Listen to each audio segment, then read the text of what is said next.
ब्रह्मांड ने आपको केवल एक ही चीज मुफ्त में दी है, वो है आपके सांस यानी प्राण। व्यक्ति का जीवन शुरू होते ही, उसका जन्म होते ही ये सांस आपके अंदर आ जाते हैं। जैसे ही मृत्यु होती है ये सांस, ये प्राण आपके अंदर से चले जाते हैं। अगर व्यक्ति सांस की परिभाषा यानी ज्ञान को समझ ले तो वह बहुत ही लंबी आयु व्यतीत कर सकता है। आपको यह तो पता ही होगा कि व्यक्ति के शरीर में 3 नाड़ियां सबसे जागृत होती हैं। पहली पिंगला नाड़ी, दूसरी ईड़ा नाड़ी और तीसरी सुषुम्ना नाड़ी। आपका जो सांस है वो आपके ईड़ा और पिंगला से होता हुआ जाता है। आपके सामने जो डायग्राम दिखाया गया है, आपका जो नाक है, आपके नाक में 2 छिद्र हैं। जो आपके नाक का लेफ्ट छिद्र है वहाँ से आपकी ईड़ा नाड़ी शुरू होती है और जो आपका राइट नाक का छिद्र है वहाँ से आपकी पिंगला नाड़ी शुरू होती है और दोनों नाड़ियाँ आपके मूलाधार चक्र पर जाकर मिलती हैं। यह तो सब जानते ही होंगे। और व्यक्ति की ये 2 नाड़ियाँ बहुत ही कम समय के लिए दोनों चलती हैं। आप लोग अभी भी अनुभव करें कि आपकी कौन सी नाड़ी चल रही है, ईड़ा या फिर पिंगला, लेफ्ट या राइट। ब्रह्मांड से कहा जाता है कि अगर आपकी दोनों नाड़ियाँ चलने लगे तो व्यक्ति का जीवन ही बदल जाएगा। व्यक्ति के जीवन में चमत्कारी लाभ दिखाई देते हैं और जब दोनों नाड़ियाँ एक्टिव होती हैं तो वहीं से आपकी सुषुम्ना एक्टिवेट हो जाती है। मतलब जो सुषुम्ना नाड़ी है वह ईड़ा और पिंगला जब दोनों एक्टिवेट हो जाती हैं, दोनों नाक छिद्रों से जब सांस चलता है तभी सुषुम्ना नाड़ी एक्टिवेट होना शुरू होती है। क्योंकि जब आपको इन दोनों नाड़ियों से ऊर्जा मिलती है, ऑक्सीजन मिलती है, तभी वह दोनों नाड़ियों की ऑक्सीजन सुषुम्ना नाड़ी पर प्रेशर डालती है और वहाँ एक ऊर्जा बन जाती है। वो ही ऊर्जा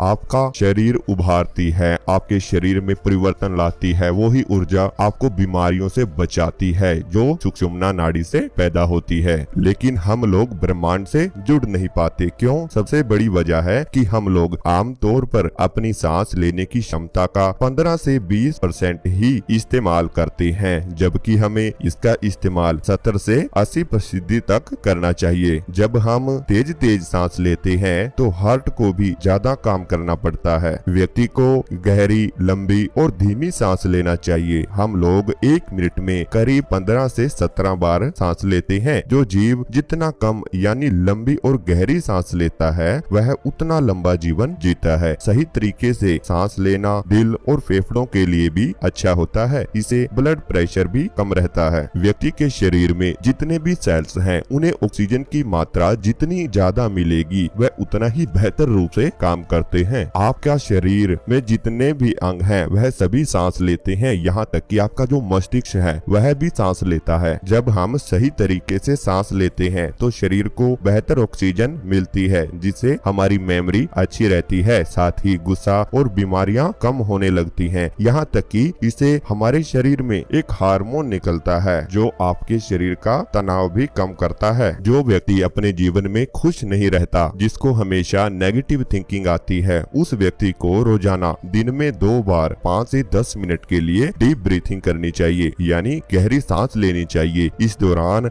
आप आराम से बैठ जाएं और गहरी सांस लें। यदि आप लेटे हुए हैं तो आप लेट कर भी ऐसा कर सकते हैं। आप ऑफिस में हैं तो आप चेयर की सीट पर बैठकर भी ऐसा कर सकते हैं। इसे हमारे शरीर में डोपामाइन हार्मोन निकलता है जो हमारे नर्वस सिस्टम को प्रभावित करता है। यह हार्मोन इंसान को खुश रखने में मदद करता है। और सबसे रोचक बात क्या है वह भी आपको बताता हूँ। आपके शरीर में जो 2 नाड़ियाँ हैं, जो आपकी पिंगला और ईड़ा नाड़ी है, जिस समय व्यक्ति की ईड़ा नाड़ी तथा जो आपके नाक के बाएं छिद्र से शुरू होती है, अगर वह नाड़ी आपकी चल रही हो तो उस समय पर आभूषण धारण करना, यात्रा करना, मंदिर या मकान या तालाब कुएं का निर्माण करना, कोई शांति कर्म करना, औषधि सेवन करना, इन सभी चीजों में आपको, अगर आपकी ईड़ा नाड़ी एक्टिवेट है तो आपको लाभ प्राप्त होगा। अगर आपकी पिंगला नाड़ी एक्टिवेट है यानी आपकी नासिका का दायां छिद्र चल रहा है तो उस समय पर संगीत और भजन कीर्तन आदि हमें करने चाहिए। ऐसे में हमें बहुत ही ज्यादा अधिक फल प्राप्त होता है। जो तीसरी नाड़ी है सुषुम्ना, सुषुम्ना के समय आप ध्यान और योग अभ्यास ही आपके लिए उचित बताया गया है। क्या आप लोग जानते हैं कि महात्मा बुद्ध जो कि बहुत ही बड़े संत थे, उन्होंने अपने शिष्यों को सबसे पहले अपनी सांस के प्रति होशपूर्ण होना सिखाया था। याद रखिए कि जब तक आप पूरे होश में भरकर सांस नहीं लेंगे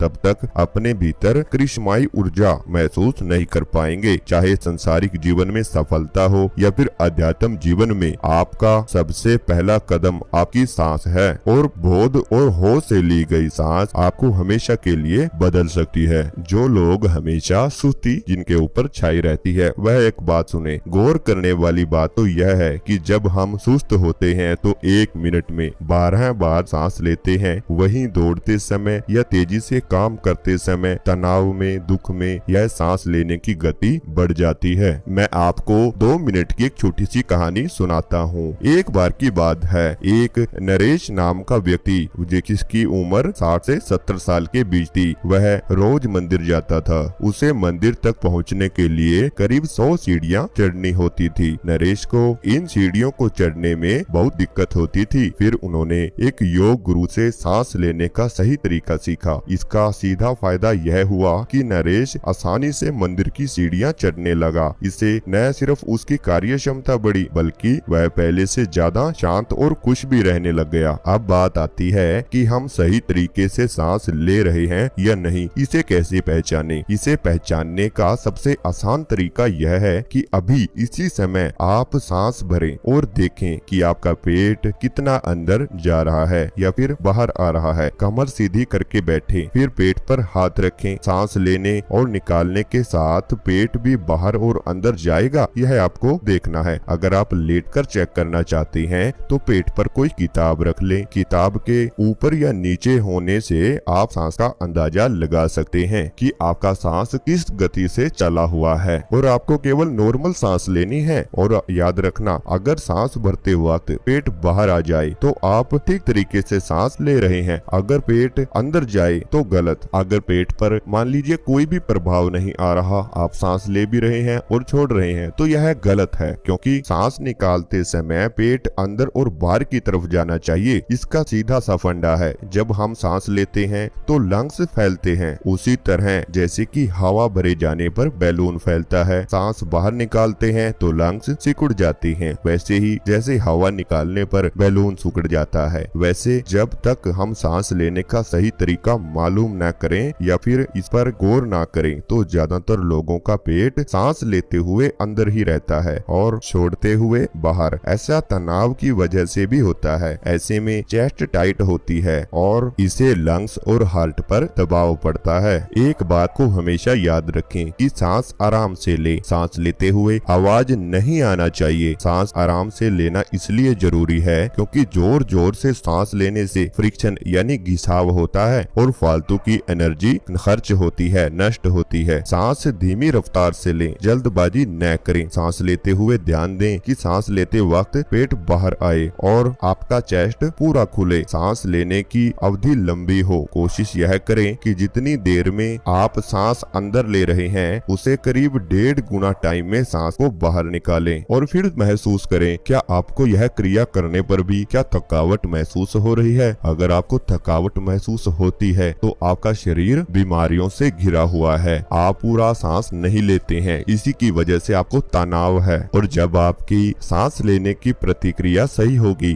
तभी आपकी सुषुम्ना नाड़ी एक्टिव रहती है। तभी आपको ब्रह्मांड की अनेकों आवाजें सुनाई दे सकती हैं। ब्रह्मांड से आपको संदेश मिलते हैं। आपका शरीर बीमारियों से दूर रहता है। तो अगर आपको यह जानकारी अच्छी लगी तो चैनल को सब्सक्राइब करें और बेल आइकन को प्रेस जरूर करें ताकि आने वाली वीडियो का नोटिफिकेशन आपके पास पहुंचता रहे। इसी प्रकार की और अन्य वीडियो हमने इस चैनल पर डाली हुई है, आप उन्हें देख सकते हैं।